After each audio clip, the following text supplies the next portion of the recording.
ओम शांति। आज बाप दादा के 13 नवंबर 2022 के अव्यक्त महावाक्य हैं। रिवाइज डेट है 10 दिसंबर 1992। आज की ज्ञान मुरली का शीर्षक है पूर्वज और पूज्य की स्मृति में रहकर सर्व की अलौकिक पालना करो। पूर्वज और पूज्य की स्मृति में रहकर सर्व की अलौकिक पालना करो। आज विश्व रचता बाप अपनी श्रेष्ठ रचना को देख रहे हैं। सर्व रचना में से श्रेष्ठ रचना आप ब्राह्मण आत्माएं हो, क्योंकि आप ही विश्व के पूर्वज आत्माएं हो। एक तरफ पूर्वज हो, साथ साथ पूज्य आत्माएं भी हो। इस कल्प वृक्ष की फाउंडेशन अर्थात जड़ आप ब्राह्मण आत्माएं हो। इस वृक्ष के मूल आधार तना भी आप हो, इसीलिए आप सर्व आत्माओं के लिए पूर्वज हो। सृष्टि चक्र के अंदर जो विशेष धर्मपिता कहलाए जाते हैं, उन धर्मपिताओं को भी आप पूर्वज आत्माओं द्वारा ही बाप का संदेश प्राप्त होता है, जिस आधार से ही समय प्रमाण वो धर्मपिताएं अपना धर्म की आत्माओं प्रति संदेश देने के लिए निमित्त बनते हैं। जैसे ब्रह्मा बाप ग्रेट ग्रेट ग्रैंडफादर हैं, तो ब्रह्मा के साथ आप ब्राह्मण आत्माएं भी साथी हो, इसीलिए आप पूर्वज आत्माएं गाई हुई हो। पूर्वज आत्माओं का डायरेक्ट चाहे इनडायरेक्ट सर्व आत्माओं से कनेक्शन है। जैसे वृक्ष की सर्व टालियों का संबंध जड़ से व तना से जरूर होता है, चाहे किसी भी धर्म की छोटी व बड़ी टालियां हो, लेकिन संबंध स्वतः ही होता है। तो पूर्वज हुए ना, आधा कल्प राज्य अधिकारी बनने के बाद फिर पूज्य आत्माएं बनते हो। पूज्य बनने में भी आप आत्माओं जैसी पूजा और किसी धर्म की आत्माओं की होती नहीं। आगे बाबा ने कहा कि अनादि रूप में भी अति समीप हो, जिसको डबल विदेशी कहते हैं, नियरेस्ट और डियरेस्ट। ऐसे अपने को समझते हो, मतलब बाबा सभी बच्चों को प्यार करते हैं, चाहे वो डबल विदेशी क्यों ना हो, बाबा उनको नियरेस्ट और डियरेस्ट बोलते हैं। पूर्वज का क्या काम होता है? तो पूर्वज सभी की पालना करते हैं, बड़ों की पालना प्रसिद्ध होती है। तो आप सभी पूर्वज आत्माएं सर्व आत्माओं की पालना कर रहे हो, या सिर्फ अपने आने वाले स्टूडेंट्स की पालना करते हो, वह संबंध संपर्क वाली आत्माओं की पालना करते हो। सारे विश्व की आत्माओं के पूर्वज हो, वह सिर्फ ब्राह्मण आत्माओं के पूर्वज हो। जो जड़ व तना होता है वो सारे वृक्ष के लिए होता है, वह सिर्फ अपने तना के लिए ही नहीं होता, सब टालियों के लिए होता है। जड़ अथवा तना द्वारा सारे वृक्ष के पत्तों को पानी मिलता है। मतलब बाबा कहते हैं कि आप बाबा के बच्चे, आप पूर्वज आत्मा हो, मतलब आपको सबको पालना देना है। ऐसे नहीं है कि सिर्फ अपने सगे संबंधियों को या फिर सिर्फ ब्राह्मण आत्माओं को, हमें सारे विश्व की दुखी परेशान आत्माओं को भी देखना है। बाबा ने आगे कहा, आप सभी पूर्वज आत्माओं की पालना का स्वरूप क्या है? लौकिक जीवन में भी पालना का आधार क्या होता है? पालना करना अर्थात किसी को भी शक्तिशाली बनाना। किसी भी विधि से साधन से पालना द्वारा शक्तिशाली बनाते, चाहे भोजन द्वारा शक्तिशाली बना दो, चाहे पढ़ाई द्वारा। लेकिन पालना का प्रत्यक्ष स्वरूप आत्मा में शक्ति, शरीर में शक्ति है। तो पालना का प्रत्यक्ष स्वरूप हुआ शक्तिशाली बनाना। मतलब डिफरेंट टाइप के लोग डिफरेंट टाइप की पालना देते हैं। जैसे कि हमारी माँ हमें पालना देती है, अच्छे से भोजन खिलाती हैं, हमें शक्तियाँ देती है, मोटिवेट करती हैं, तो इस टाइप में। या फिर हमारे भाई बहन हमको इमोशनली सपोर्ट करते हैं, हमारे पिता हमें फाइनेंशियली सपोर्ट करते हैं, तो सब अलग टाइप में पालना देते हैं। इसी प्रकार बाबा बोल रहे हैं, तो आप जिसको जिस तरीके की आवश्यकता है आप उस तरीके से पालना दो, चाहे भोजन द्वारा, चाहे पढ़ाई द्वारा, किसी भी। तो पालना का प्रत्यक्ष स्वरूप हो शक्तिशाली बनाना। वो हमें किसी भी तरह से सपोर्ट करते हैं, इसका मतलब हमारे अंदर थोड़ी थोड़ी शक्ति आती है। आप पूर्वज आत्माओं की पालना की विधि है अलौकिक पालना का स्वरूप। स्वयं में बाप द्वारा प्राप्त हुई सर्व शक्तियां अनेक आत्माओं में भरना।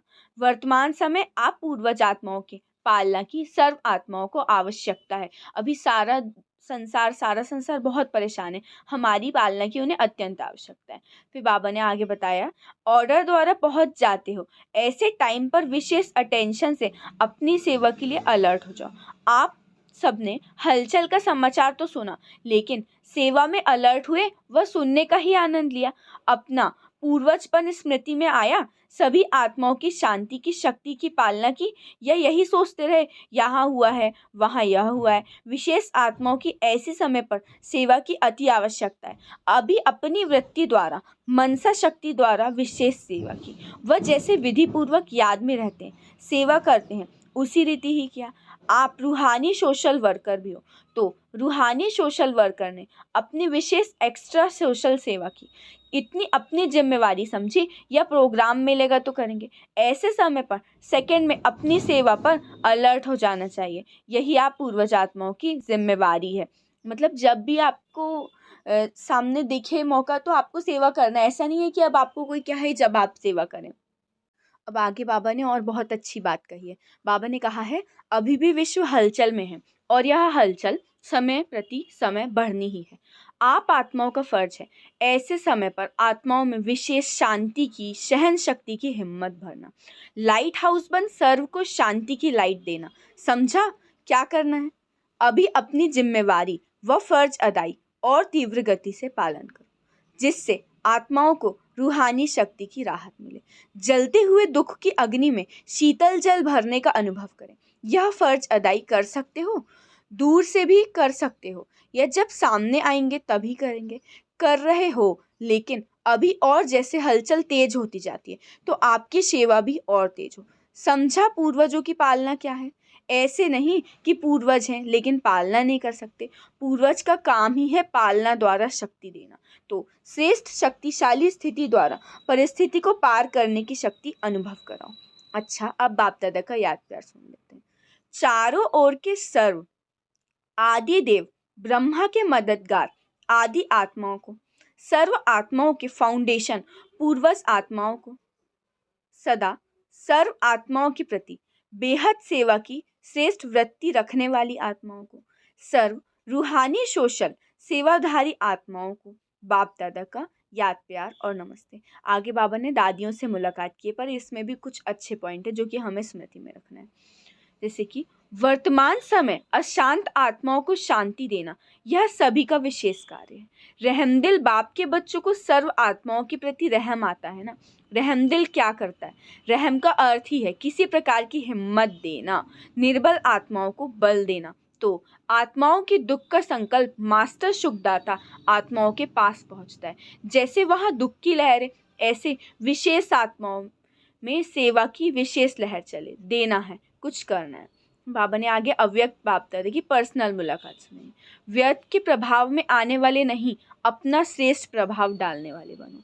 व्यर्थ के प्रभाव में आने वाले नहीं, अपना श्रेष्ठ प्रभाव डालने वाले बनो। सदा अपने को पुरुषार्थ में आगे बढ़ने वाली आत्मा हूँ ऐसा अनुभव करते हो। पुरुषार्थ में कभी भी ठहरती कला, कभी उतरती कला, ऐसा नहीं होना चाहिए।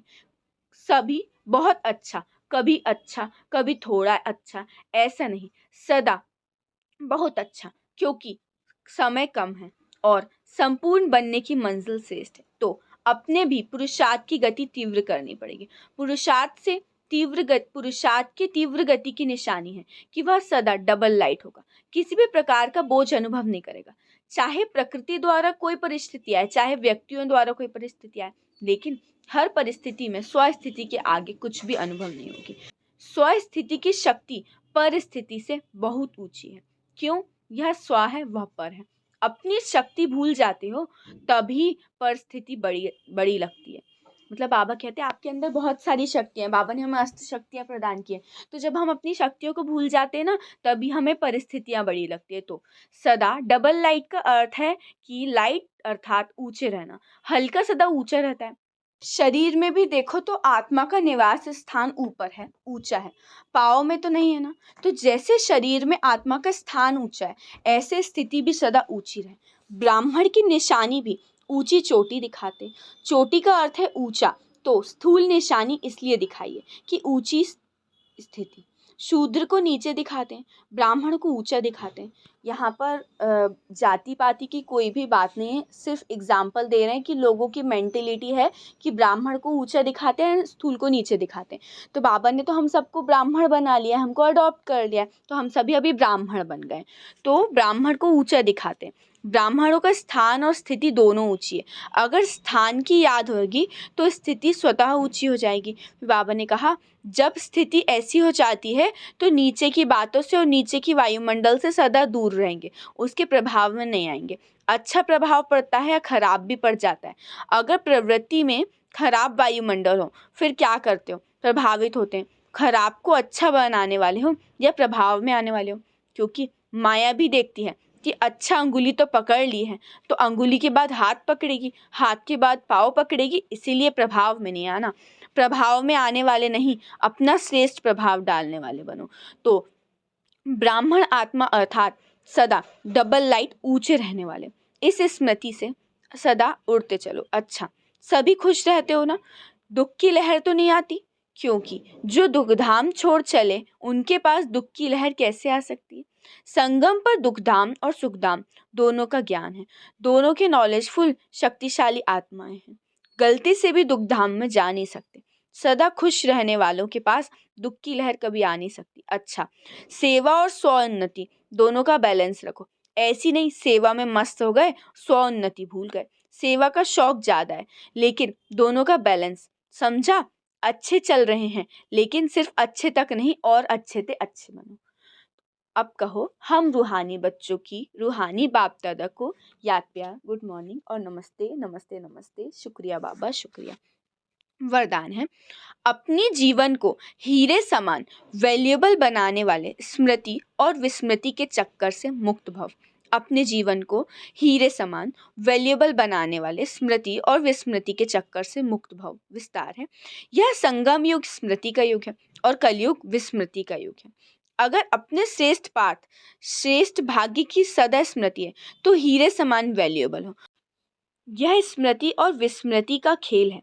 संगम युग के रहवासी कभी कलयुग में चक्कर लगाने जा नहीं सकते।